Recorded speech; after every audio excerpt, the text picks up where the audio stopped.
Assalamualaikum warahmatullahi wabarakatuh. Waalaikumsalam warahmatullahi wabarakatuh. Selamat pagi anak-anak. Pagi, Bu. Nah, SMK. Bisa. SMK. Hebat. SMK Negeri 3 Tuban. Cerdas, berbudi, yes. Baik anak-anak, untuk mengawali pembelajaran hari ini, mari kita berdoa terlebih dahulu supaya nanti kita diberikan kelancaran, diberikan ilmu bermanfaat. Nah, silakan untuk ketua kelas untuk memimpin berdoa pada pagi ini. Duduk siap, gerak. Mengawali pembelajaran. Berdoa, mulai. Terima kasih anak-anak. Nah ini, saya mau tanya ini, gimana kabar kalian? Baik. Sudah sarapan? Sudah. Alhamdulillah ya. Untuk selanjutnya saya akan mengabsen terlebih dahulu. Nah, kira-kira di sini ada yang izin, barangkali ada yang titip surat? Ada. Baik, saya absen dulu ya. Adinda. Baik. Ahmad Farid. Ananda. Baik. Terakhir Zulaika. Baik. Rata-rata hadir semua. Nah, ini tolong yang sering izin, ini Renata ya. Mungkin nanti ada temannya yang mengingatkan, jangan sampai sering izin terus ya. Baik. Selanjutnya, kalau kemarin kita sudah mempelajari tentang apa? Promosi. Nah, ini. Promosi itu adalah merupakan bagian yang paling penting dalam pemasaran. Ini. Promosi itu juga bisa dikatakan sebagai kantong ataupun esensial dari sebuah pemasaran. Dalam pemasaran itu pasti ada namanya promosi.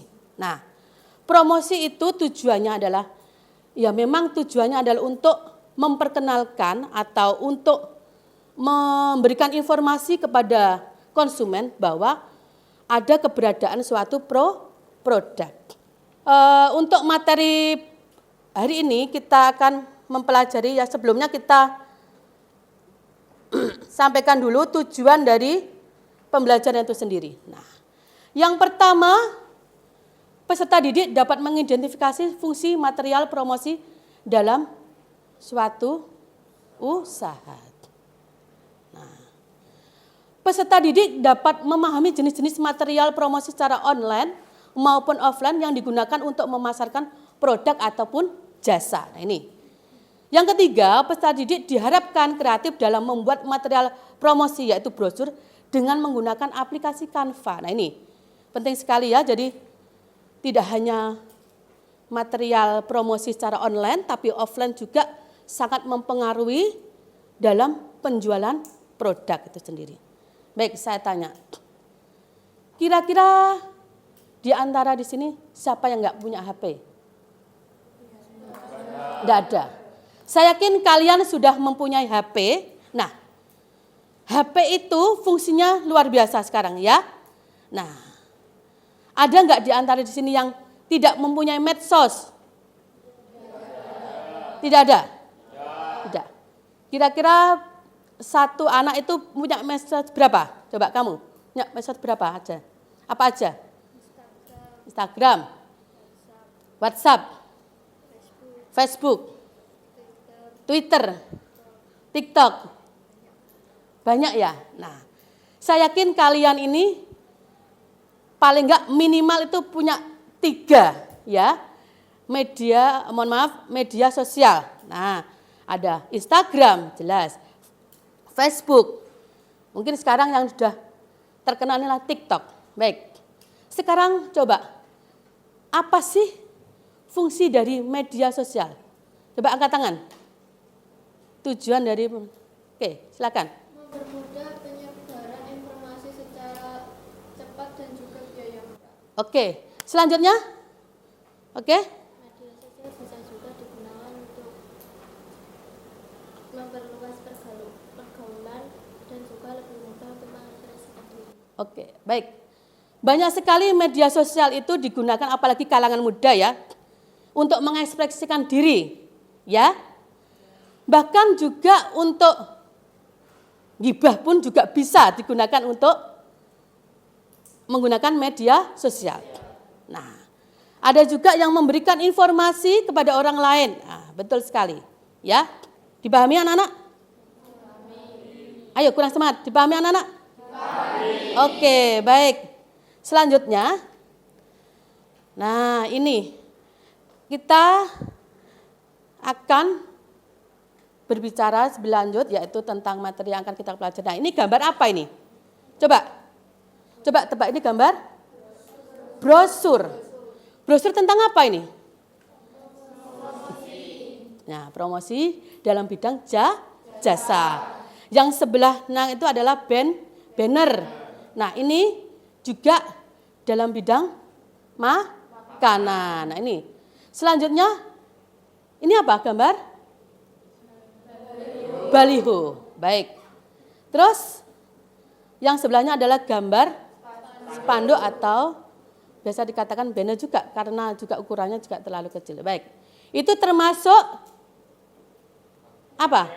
Material promosi secara offline. Nah, karena apa ya? Di situ sudah dijelaskan bahwa ada beberapa gambar disebutkan bahwa ini tujuannya memang untuk mempromosikan keberadaan sebuah produk. Nah, tempatnya di mana, lokasinya di mana, mohon maaf, harganya berapa. Nah, ini ya. Jadi paling enggak di situ sudah memperlihatkan unsur 4P-nya, ya kan? Nah, ini di sini. Baik, kita lanjutkan. Nah, untuk materi selanjutnya, nah, ini yang paling penting ya, karena untuk pertemuan kemarin sudah kita pelajari tentang materi promosi. Sekarang kita lanjutkan tentang material promosi. Nah, material promosi atau biasa disebut dengan media promosi itu memang sangat penting, sangat berpengaruh dalam kegiatan promosi. Kita tidak bisa kita pungkiri bahwa material ini juga berpengaruh besar terhadap kegiatan promosi. Kalau materialnya bagus, otomatis kan akan menarik namanya perhatian konsumen, ya kan? Nah, apalagi menggunakan bahasa yang bagus, menggunakan komposisi warna yang bagus, ini juga akan mempengaruhi. Saya yakin kalau media material promosi secara online kalian sudah jago, sudah pintar dalam mengoperasikan, ya kan? Apalagi kalian itu mempunyai medsos yang lebih dari satu, ya kan? Nah, ada Instagram, apalagi sekarang TikTok, ya kan? Nah, TikTok itu biasanya anak itu sering nah, lebih mudah lagi. Nah, untuk sekarang itu kita akan mempelajari tentang material promosi yang biasanya kita ambil yaitu tentang nanti kita ambil material promosi secara offline. Nah, baik. Selanjutnya, material promosi itu diartikan sebagai media yang digunakan untuk memasarkan atau mempromosikan sebuah produk ataupun jasa. Nah, ini yang paling penting. Media yang digunakan jadi alat, ada sarana, ya, atau juga diartikan sebagai sarana yang dapat dimanfaatkan pemilik bisnis untuk mengenalkan produk serta layanan ke khalayak audiens. Nah, ini namanya promosi, jelas tujuannya adalah untuk menarik peminat konsumen. Ini paling tidak medianya harus dibuat sebagus mungkin, semenarik mungkin, apalagi kalau dalam media atau proses promosi itu ada bonus-bonus, ya, ada diskon. Kalian pasti seneng kan kalau ada diskon 90%. Berarti 1.000 karek piro iki. Nah, ngitung, ya. Nah, itu adalah salah satu trik ataupun yang digunakan untuk mempromosikan sebuah produk. Nah, ini. Oke, kita lanjutkan. Nah, fungsi dari material promosi itu sendiri apa? Nah, ini ada beberapa fungsi yang harus kita perhatikan.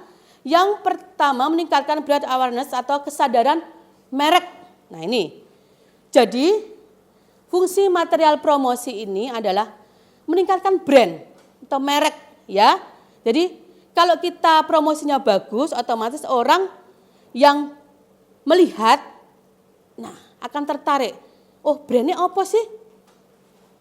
Kok apik men kemasannya, ya kan? Kok apik men promosinya, nah itu ya.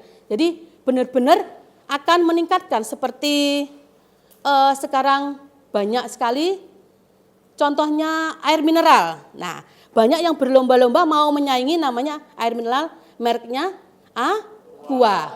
Contohnya Cleo. Cleo itu kan kemasannya luar biasa, ya kan?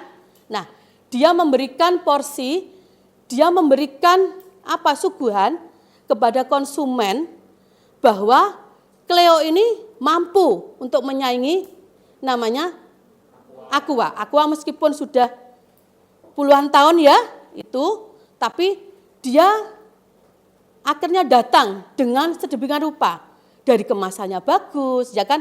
Higienis, ada jinjingannya untuk mengangkat, ya kan? Nah, itu juga sebagai nilai plus dari sebuah promosi. Dia mengunggulkan namanya keunggulan dari sebuah produknya.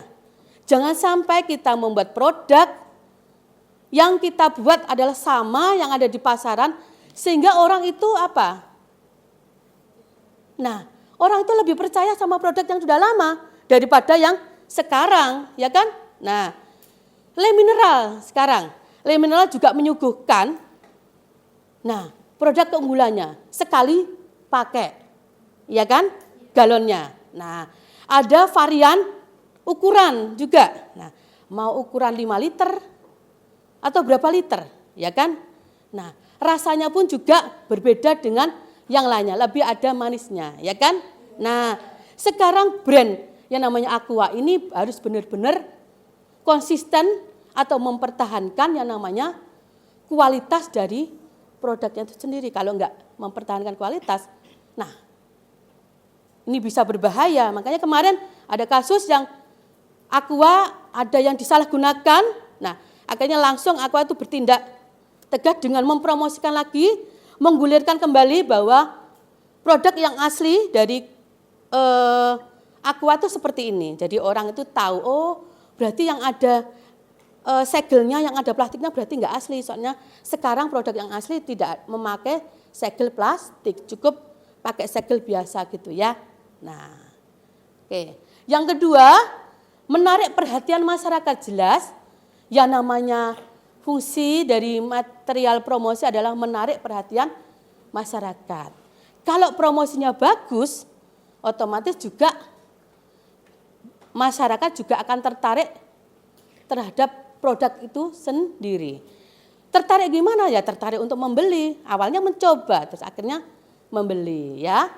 Terus selanjutnya adalah menjaga agar pelanggan tetap loyal. Ini loyal, kesetiaan ya. Yang namanya pelanggan itu pasti setia. Nah, apapun bentuknya,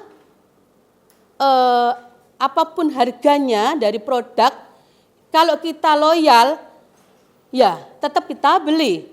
Tapi paling enggak jangan menciderai perasaan dari konsumen.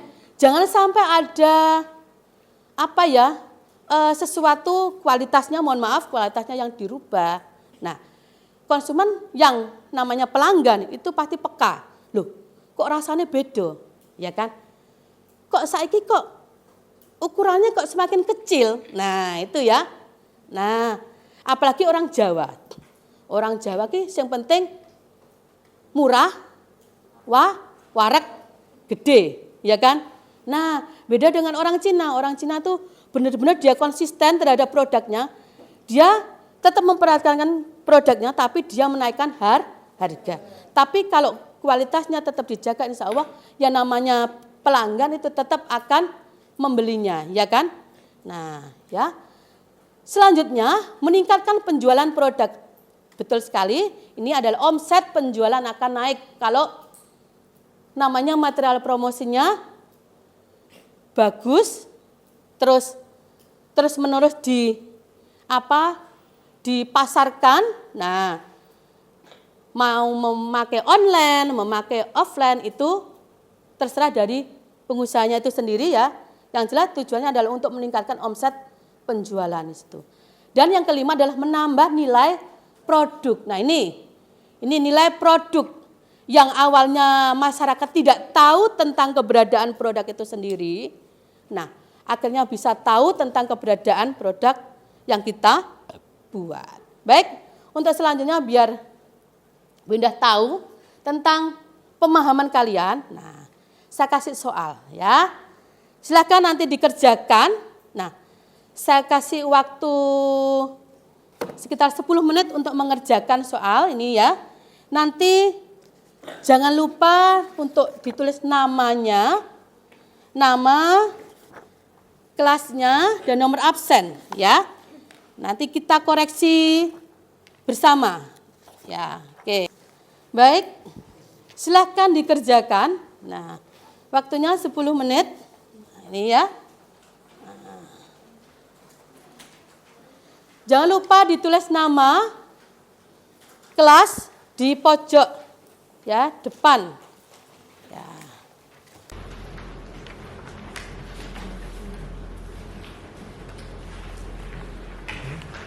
Nah, ini. Silakan untuk LKPD-nya ditukarkan dengan teman sebelahnya. Oke. Jangan lupa ditulis korektornya dulu. Nah, korektor. Oke, korektornya.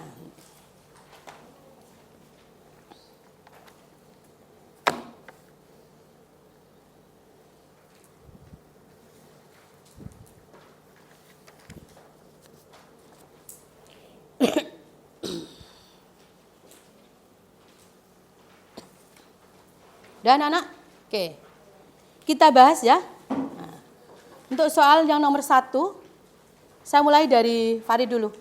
Nanti mengular itu ya. Oke, silakan. Suatu kegiatan. Banner, betul. Terakhir 10. Di bawah ini yang bukan merupakan manfaat media pemasaran adalah C. Menurunkan brand produk. Brand itu apa? Merek. Ya. Oke, anak-anak silakan ditulis betulnya berapa. Baik anak-anak, kira-kira di antara 10 soal ini ada yang betul semua? Coba angkat tangan. Angkat tangan yang lebih tinggi. Nah, ini ya, untuk stretching dulu ya, sebelum kita lanjutkan. Nah, ini gongnya adalah untuk saya berikan tugas untuk membuat sebuah proyek, yaitu membuat sebuah brosur. Tapi lebih dahulu kita rileks dulu ya. Nah, ini diperhatikan instruksinya Bunda.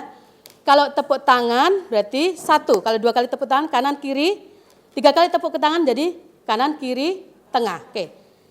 Tepuk tangan. 2 kali tepuk tangan. 3 kali tepuk tangan. 3 kali tepuk tangan. Tepuk tangan. Oke, tepuk tangan untuk kita semuanya. Nah, kita lanjutkan. Materi selanjutnya yaitu adalah proyek. Ya, kalian nanti saya kasih tugas untuk didiskusikan, ya kan? Dengan kelompoknya dan nantinya hasilnya dipresentasikan. Nah, ya. Jadi nanti juga disiapkan alat-alatnya yang tujuannya adalah untuk mendukung kegiatan dalam pembuatan proyek itu tersebut. Nah, diperhatikan, nah ini. Nah, ada langkah-langkah dalam pembuatan material promosi offline, yaitu brosur dengan aplikasi Canva. Saya yakin kalau media online mungkin kalian sudah bisa, mungkin sudah hebat. Nah, ini kalau media offline ya, saya contohkan brosur ya, yang lebih sederhana. Oke. Yang pertama ini adalah buatlah material promosi yaitu brosur dengan menggunakan aplikasi Canva dengan memperhatikan komposisi pemberian warna. Tujuannya memang untuk menarik perhatian konsumen. Nah, ini. Yang pertama yang harus kalian perhatikan adalah silakan kalian untuk membentuk kelompok secara heterogen. Jadi di kelas ini saya bentuk menjadi 5 kelompok. Nah, nanti silahkan dibentuk sendiri ya. Siapkan laptop, jaringan internet, atau kalau bisa pakai paket data ya, mungkin HP-nya kalian mungkin masih ada paket data, bisa digunakan ya. Selanjutnya, masukkan unsur-unsur 4P dalam brosur. Yang pertama itu harus ada produk yang pengen dijual, ya jelas. Kalau kita membuat produk itu tujuannya apa? Nah, kalau nggak ada yang produk yang dijual cuma ada 3P-nya loh, orang yang bertanya, ya kan? Kira-kira P didol apa kok gak ada produknya, ya kan? Nah, price, harga itu juga dimasukkan dalam situ.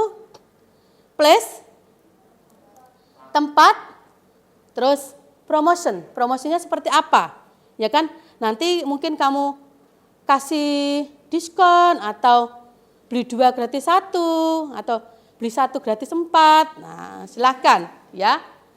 Bu, ya rugi Bu, ya kan?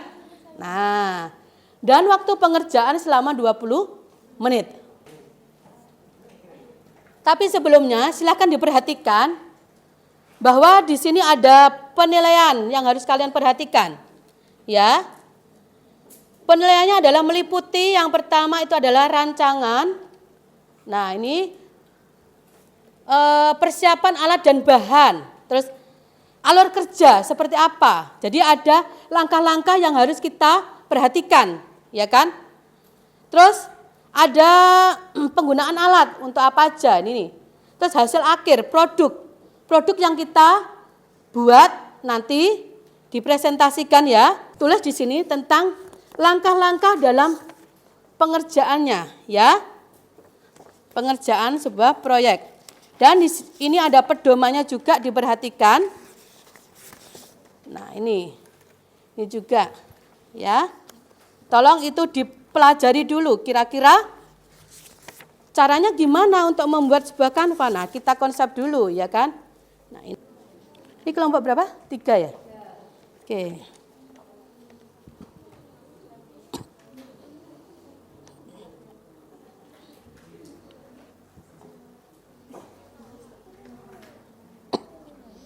Ini yang mau dijual apa nih? Kue coklat. Kue coklat. Buat apa ini? Udang tumis.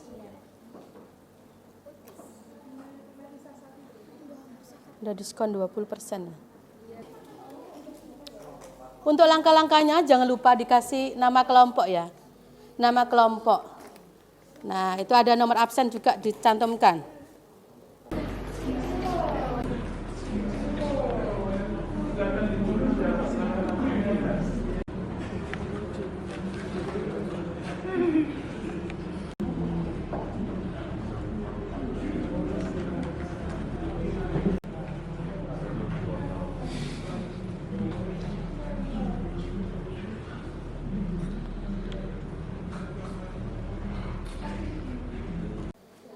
Sekarang untuk melihat hasil dari ini pembuatan brosur, yang maju duluan kelompoknya Yopi. Oke, silakan untuk dipresentasikan hasilnya. Bisa teman-teman perhatikan sendiri-sendiri, ini adalah brosur dari kelompok kami. Kami membuat brosur mengenai sebuah dimsum. Nah, untuk unsur-unsur yang telah disampaikan oleh Bu Indah tadi mengenai 4P, yaitu produk, promotion, place, kemudian juga ada price, itu sudah kami implementasikan secara maksimal terhadap brosur yang telah kami buat. Seperti contohnya adalah produknya sendiri kami memilih dimsum, kemudian ada juga price sebesar 20.000 untuk setiap porsi, kemudian ada juga promosi berupa setiap produk yang kami jual itu berisi 6 piece, kemudian juga ada place, yaitu ada di Jalan Bloso Temandang Merak-Urak, seperti itu. Ada pertanyaan? Silakan kalau ada pertanyaan. Ya, silakan. Bagaimana cara menambahkan gambar produk dengan menggunakan Canva? Untuk menambahkan gambar sendiri, Anda bisa pilih terlebih dahulu gambar apa yang Anda ingin tambahkan ke dalam brosur Anda. Pastikan gambar tersebut relevan mengenai produk ataupun jasa yang sedang Anda buat dalam sebuah brosur. Setelah Anda pilih, Anda silakan tarik gambar tersebut dari ruang penyimpanan gambar Anda ke dalam brosur yang sedang Anda edit. Kemudian bisa Anda posisikan gambar tersebut di posisi yang sekiranya relevan untuk ditaruh gambar tersebut. Demikian. Apa ada pertanyaan lain? Ya. Apa yang harus diperiksa sebelum mencetak brosur dari Canva? Hal-hal yang perlu diperiksa adalah seluruhnya unsur-unsur dalam brosur yang sedang Anda buat. Baik itu elemen, ataupun kata-kata, gambar, itu semua harus Anda periksa. Jangan sampai setelah Anda cetak brosur tersebut, tapi Anda baru menyadari ada beberapa hal yang sekiranya kurang pas ataupun salah dalam brosur yang sedang Anda buat. Ada pertanyaan lain? Adalah pertanyaan? Jika tidak ada, saya tutup. Sekian presentasi dari kelompok kami. Jika ada salah kata, kami mohon maaf. Wassalamualaikum warahmatullahi wabarakatuh. Baik anak-anak, nah untuk hasilnya semuanya sudah mewakili dari 4 unsur tersebut sudah terwakili ya. Hasilnya juga sudah bagus, komposisi warnanya juga sudah bagus. Tapi ada beberapa yang masih kurang. Nah, jadi kalian harus mencoba lagi untuk belajar menggunakan aplikasi Canva. Mungkin warnanya kurang begitu jelas atau ada promo yang mungkin ketinggalan, belum disampaikan, ya kan? Kalau misal ini Bu, ini berlaku seterusnya harganya, silahkan. Tapi kalau memang ada ketentuan, nah ini berlaku sampai kapan-kapan ya dijelaskan. Baik, silahkan kembali ke tempat duduknya masing-masing. Nah, baik anak-anak, ini ya. Jadi berdasarkan tadi, sudah bagus semuanya penampilannya. Tolong ditingkatkan. Kalau misal belum bisa menggunakan Canva ya tetap belajar dan belajar. Karena kata belajar itu tidak akan ada batasnya. Meskipun kamu nanti sudah lulus pun tetap harus belajar. Oke. Untuk pembelajaran kali ini, siapa di antara di sini yang mau untuk menyimpulkan dari pembelajaran hari ini? Mewakili, coba. Baik, silakan Yofi. Kesimpulannya, material promosi merupakan alat penting dalam strategi pemasaran yang bertujuan untuk memperkenalkan, mengedukasi, dan mempengaruhi konsumen terhadap suatu produk atau jasa. Dan jenis-jenis material promosi dibedakan menjadi 2, yaitu material promosi secara online dan material promosi secara offline. Oke, baik. Betul sekali ya, jadi material promosi itu benar-benar sangat mempunyai peran yang penting untuk kegiatan promosi. Karena di situ sebagai alat atau sarana untuk memperkenalkan sebuah produk yang awalnya produknya kita tidak tahu, konsumen tidak tahu, akhirnya menjadi tahu, yang awalnya tidak menarik menjadi menarik gara-gara adanya material promosi yang bagus ya. Sekarang saya tanya, gimana pembelajaran hari ini? Senang apa enggak? Senang. Ada kesulitan? Tidak. Nah, untuk pelajaran berikutnya, materi berikutnya, untuk pembelajaran berikutnya ya, kita nanti akan bahas tentang brand, yaitu sebuah merek. Jadi, untuk pertemuan berikutnya adalah sebuah merek. Nah, oke. 2 kali tepuk tangan. Oke. 3 kali tepuk tangan. Oke. Tepuk tangan untuk kita semuanya. Nah, baik anak-anak, sebelum pelajaran kita akhiri, marilah kita berdoa terlebih dahulu supaya nantinya ilmu kita bermanfaat dan bisa untuk dimanfaatkan untuk ke depan kalian, untuk masa depan kalian. Silahkan untuk ketua kelas dipimpin untuk berdoanya. Duduk siap, gerak. Mengakhiri pembelajaran, berdoa, mulai, selesai. Kalau gitu, kalau misal Bunda punya salah, mohon dimaafkan. Dan saya akhiri. Assalamualaikum warahmatullahi wabarakatuh.